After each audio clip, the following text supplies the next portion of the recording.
کراچی میں بچوں کے پراسرار طور پر لاپتہ اور مبینہ اغوا کے واقعات میں تشویشناک حد تک اضافہ ہو گیا۔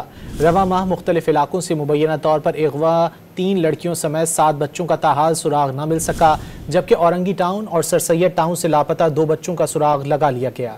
کراچی میں بچوں کے مبینہ اغوا کا سلسلہ نہ تھم سکا۔ ملین موسیٰ گوٹ میں گھر سے 2 لڑکیوں کو مبینہ طور پر اغوا کر لیا گیا، جس کا مقدمہ شاہ لطیف ٹاؤن تھانے میں درج کر لیا گیا۔ والدہ کے مطابق 13 جنوری کو وہ سامان لینے گھر سے باہر گئیں، واپس آئیں تو دونوں بیٹیاں گھر پر موجود نہیں تھیں۔ لڑکیوں کی عمریں 12 سے 15 سال کے درمیان ہیں۔ گلشن اقبال سے 17 جنوری کو پراسرار طور پر لاپتہ لڑکی کا مقدمہ درج کر لیا گیا۔ PIB کالونی فرقان آباد سے 10 سالہ عبدالرحمان لاپتہ ہو گیا۔ اورنگی ٹاؤن فرنٹیئر کالونی سے 17 جنوری کو مبینہ طور پر اغوا کیے گئے 10 سالہ ایان کا تاحال سراغ نہ مل سکا، جس کا مقدمہ درج کر لیا گیا ہے۔ گارڈن ویسٹ سے اغوا کیے گئے 5 سالہ علیان عرف علی اور 6 سالہ علی رضا کا بھی تاحال سراغ نہ مل سکا۔